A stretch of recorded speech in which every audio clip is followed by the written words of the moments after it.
बच्चों good morning. बच्चों आज आप लोगों को इतिहास का पहला चैप्टर पढ़ाया जाएगा जो है इतिहास एक परिचय। सबसे पहले हम लोग यहाँ पर ये देखेंगे कि इतिहास है क्या चीज। इतिहास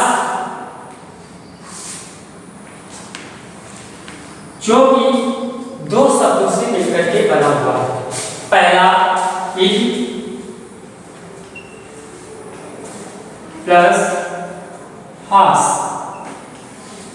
जिसका शाब्दिक अर्थ होता है इतिहास, अर्थात ऐसा ही हुआ था, ऐसा ही हुआ था।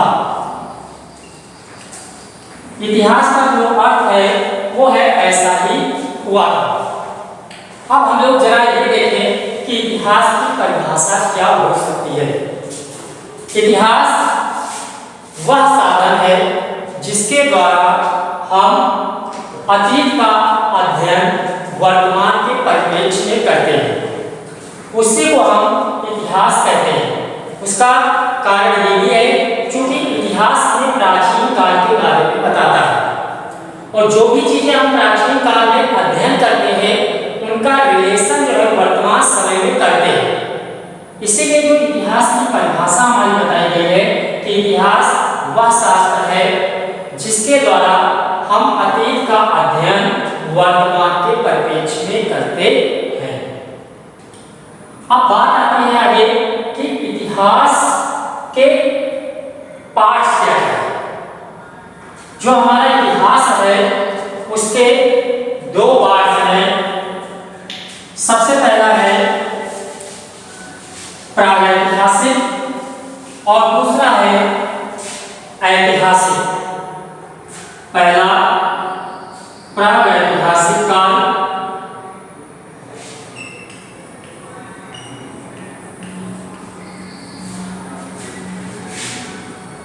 काल, दूसरा हमारा है ऐतिहासिक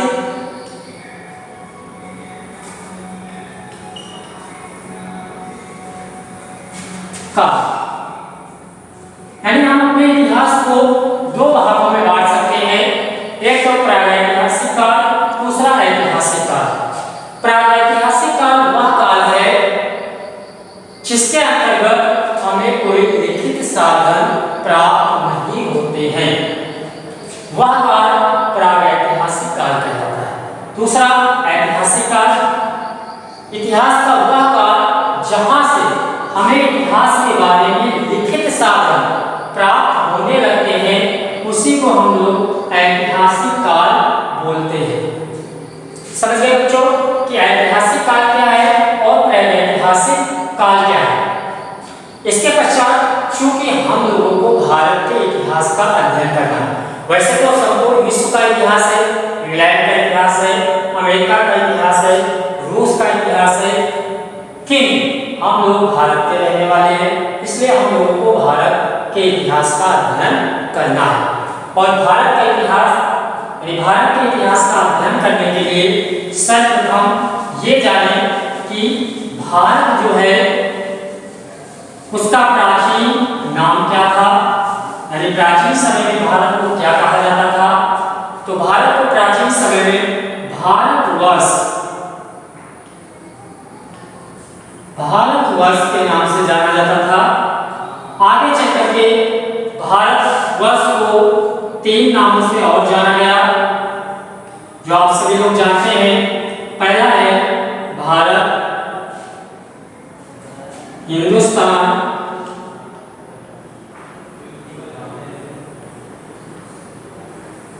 और तीसरा है इंग्लिश वर्ड इंडिया। तो इस प्रकार से आप देखते हैं कि जो भारतवर्ष था उसे 2-3 नामों से जाना जाता है। इसके पश्चात जो हमारा भारत देश है वो कितने पार्ट्स में डिवाइड है, हम लोग जरा ये भी देख लें, फिर उसके पश्चात हम लोग भारत के इतिहास पर नजर डालेंगे। जो भारत है ये 4 पार्टों में डिवाइड है, जो पहला पार्ट और चौथा पार्ट, जिनमें से फर्स्ट है पर्वत,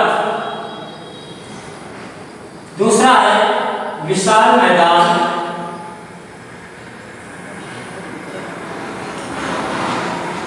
तीसरा है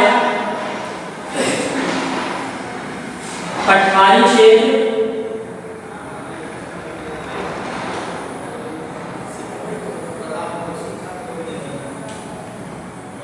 और चौथा है तटीय क्षेत्र।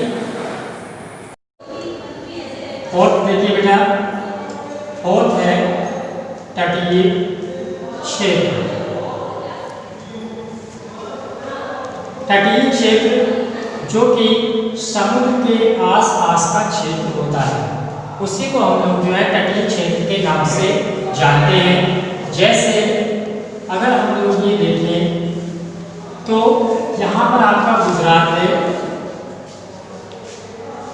और इधर देखें तो उड़ीसा। अब यहाँ से लेकर के ये जो समुद्र के किनारे का जो एरिया है, क्षेत्र है, इसी को हम लोग जो है तटीय क्षेत्र के नाम से जानते हैं। तो इस प्रकार से हमारा जो भारत देश है वो 4 भागों में विभाजित है। अब हम लोग पुनः जो है वापस इतिहास पर आ जाते हैं कि इतिहास है क्या चीज। इतिहास पे पुनः हम लोग आते हैं और यह जानने की कोशिश करते हैं कि इतिहास को जानने के स्रोत क्या है। इतिहास जानने के स्रोत,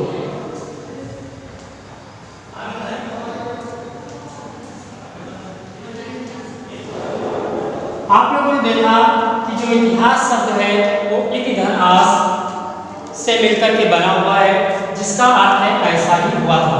और हमने आपको बताया कि इतिहास वह शास्त्र है जिसके द्वारा हम अतीत का अध्ययन करते हैं वर्तमान को देखते हुए।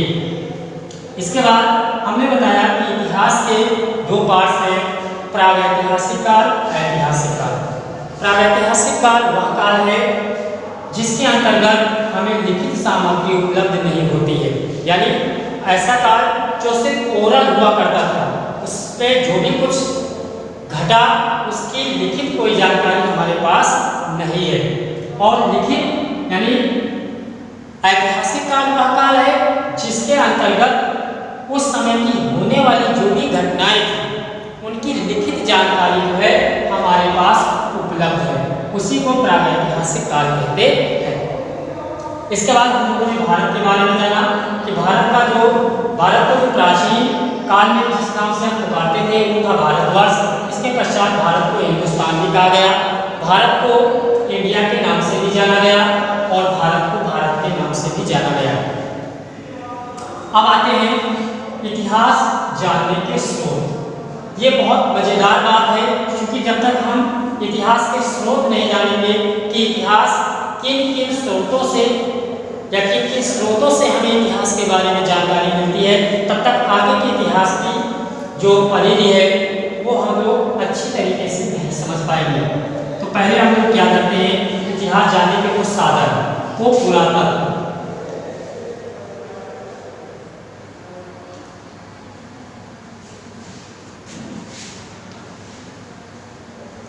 जो पुरातत्व विभाग है इसके अंतर्गत शिलालेख, अभिलेख,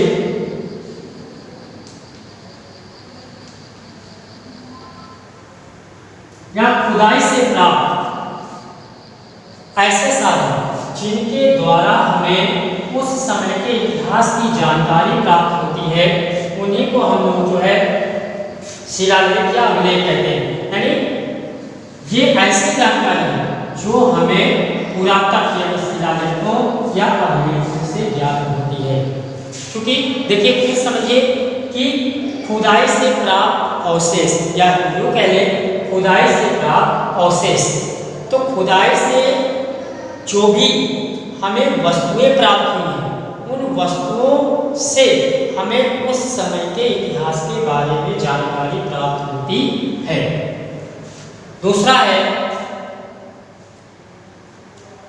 मुद्रा। मुद्रा आप जानते होंगे कि विभिन्न शासकों के शासनकाल में अनेक प्रकार की मुद्राएं ढलाई गई थी और उन मुद्राओं पर शासकों का जो चित्र था वो भी अंकित होता था।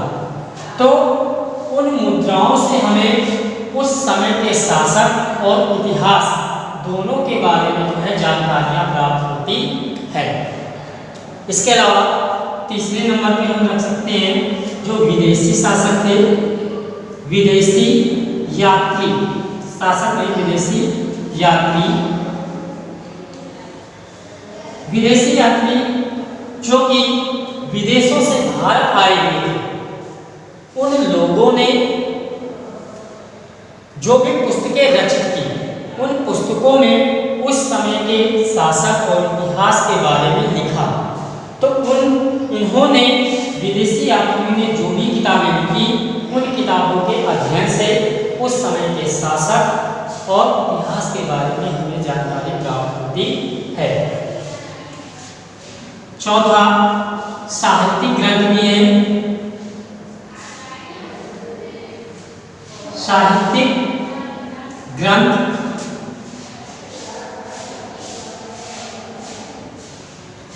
ये जो साहित्यिक ग्रंथ है इसके अंतर्गत वेद, पुराण, दर्शन शास्त्र ये सभी कुछ आ जाते हैं। तो ये जो साहित्यिक ग्रंथ थे ये किसी न किसी शासक के समय में लिखे गए। तो इन ग्रंथों से हमें उस समय के इतिहास और शासकों के बारे में जानकारी प्राप्त होती है। जैसे उदाहरण के लिए हम आपको बताएं, आप लोगों ने एक नाम सुना होगा पृथ्वीराज रासो, जो कि चंद्रबरदाई द्वारा लिखी गई कृति है।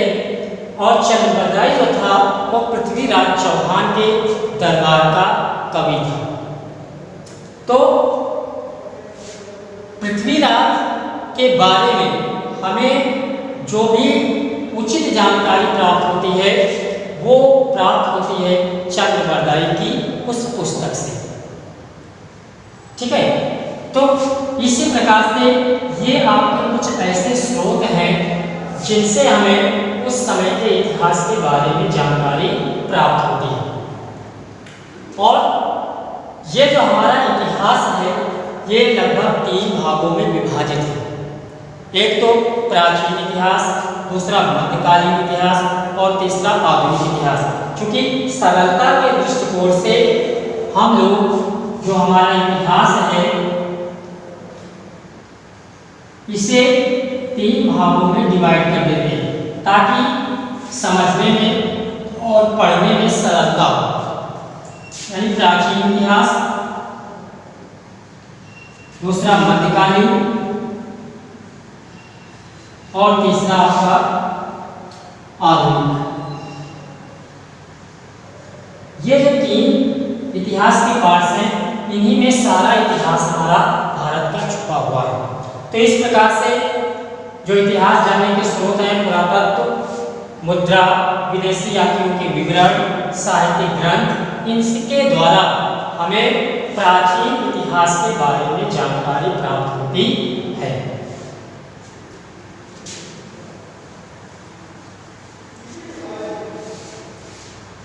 आप देखते हैं बेटा कि पांडुलिपि, ताम्रपत्र, क्योंकि प्राचीन काल में जो है जो हमारा प्रागैतिहासिक काल था उस समय जो भी कुछ समझा गया, जो भी कुछ सुना गया वो लिखित नहीं था, जिसके कारण सिर्फ अनुमान के आधार पर ही उस समय के इतिहास को जो है बताया गया है। और वह ताम्रपत्रों, लिपियों, पांडुलिपियों इन सब के माध्यम से प्राप्त होता है। समझ गए बेटा?